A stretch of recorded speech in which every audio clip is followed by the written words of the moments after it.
Question നോക്കുക. 4 particles, each of mass m, are placed at the vertices of a square of side L. The potential energy of the system is എന്നാണ് ക്വസ്റ്റ്യനിൽ ചോദിച്ചിട്ടുള്ളത്. 4 ഓപ്ഷൻസും നമുക്കിവിടെ തന്നിട്ടുണ്ട്.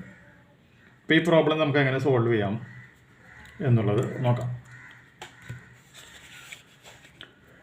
അപ്പോൾ question പ്രകാരം നമുക്ക് എന്ത് ചെയ്യാൻ പറ്റും?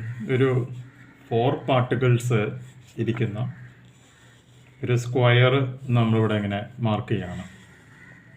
ഈ സ്ക്വയറിന് നമുക്ക് പേര് കൊടുക്കാം. ഈ പോയിന്റിന് എ, ഈ പോയിന്റ് ബി, ഈ പോയിന്റ് സി, ഈ പോയിന്റ് ഡി.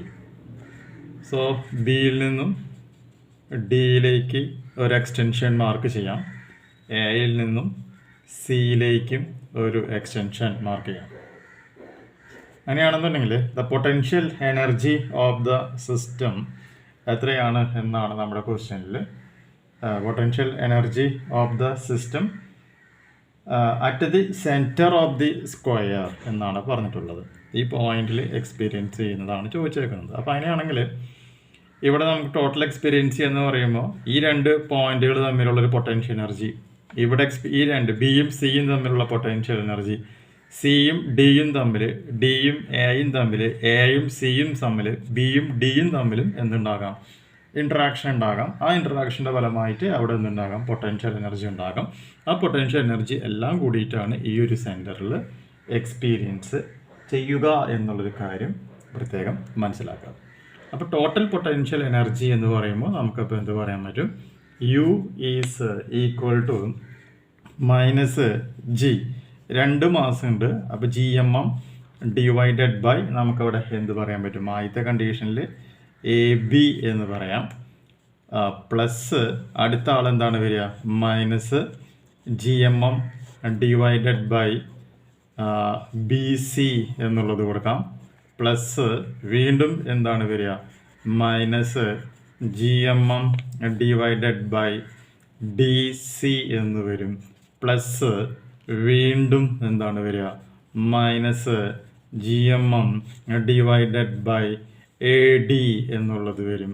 പ്ലസ് ബ്രാക്കറ്റിൽ minus G M M divided by A C വരും. Plus then bracket minus G M M divided by B D എന്നുള്ള പോയിന്റ്. അപ്പോൾ ഇത്രയും പൊട്ടൻഷ്യൽ എനർജികളാണ് ഈ ഒരു സെൻറ്ററിൽ ഇവിടെ നമുക്ക് എക്സ്പീരിയൻസ് ചെയ്യാം. അപ്പോൾ നമുക്കറിയാം ലെങ്ത്ത് തന്നിട്ടുണ്ട്. എ ബി എന്ന് പറഞ്ഞാൽ എല്ലാണ്, ബി സി എന്ന് പറഞ്ഞാൽ എല്ലാണ്, ഡി സി എല്ലാണ്, എ ഡി എന്ന് പറഞ്ഞാലും എത്ര തന്നെയാണ്? എല് തന്നെയാണ് വരിക. അപ്പോൾ അതുകൊണ്ട് തന്നെ നമുക്കിവിടെ എന്ത് പറയാൻ പറ്റും? A B equal to B C equal to D C equal to A D equal to എല്ലാണ് വരിക. ഇനി എ സിക്കും ബി ഡിക്കും നമുക്ക് കണ്ടെത്തണം. അപ്പോൾ അങ്ങനെയാണെങ്കിൽ നമ്മളിവിടെ ഒരു ട്രയാങ്കിൾ ഇവിടെ അസ്യൂം ചെയ്യുകയാണ്. ഇത് എ ആണ്, ഇത് ഡി ആണ്, ഇത് സി ആണ്, ഇത് എല്, ഇത് എല് വരികയാണെങ്കിൽ ഓട്ടോമാറ്റിക്കായിട്ടും ഇത് എന്ന് പറയുന്നത് എത്രയാണ് വരിക? എല് റൂട്ട് 2 എന്നുള്ളതായിരിക്കും വരിക. സോ അങ്ങനെയാണെങ്കിൽ A C equal to B D equal to എന്ത് വരും? എല് റൂട്ട് 2 ആണ് വരിക. ഈ 2 വാല്യൂസും ഈ ഇക്വേഷനിൽ കൊണ്ടുവന്നിട്ട് സബ്സ്റ്റിറ്റ്യൂട്ട് ചെയ്യാം. അപ്പോൾ സബ്സ്റ്റിറ്റ്യൂട്ട് ചെയ്യുമ്പോൾ എന്തായിട്ട് മാറും? U equal to minus G M square divided by L minus G M square divided by L. കാരണം എം ഇൻറ്റു എം എന്താണ്? എൽ സ്ക്വയർ ആണ്. Then minus G M square divided by L minus G M square divide by L minus G M square divided by L root 2 minus G M square divided by L root 2. അപ്പോൾ ഇവിടെ ഈ 4 എന്താണ്? ഒരേപോലെ വന്നേക്കുന്നതാണല്ലേ. അപ്പോൾ നമുക്ക് combine ചെയ്ത് പറയാൻ പറ്റും.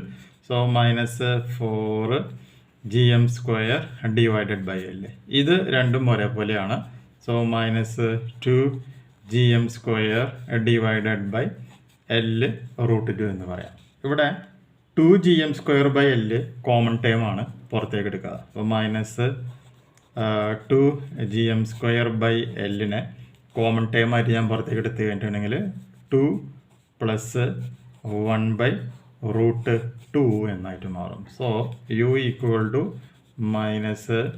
-2gm² / L × 2 + 1/√2.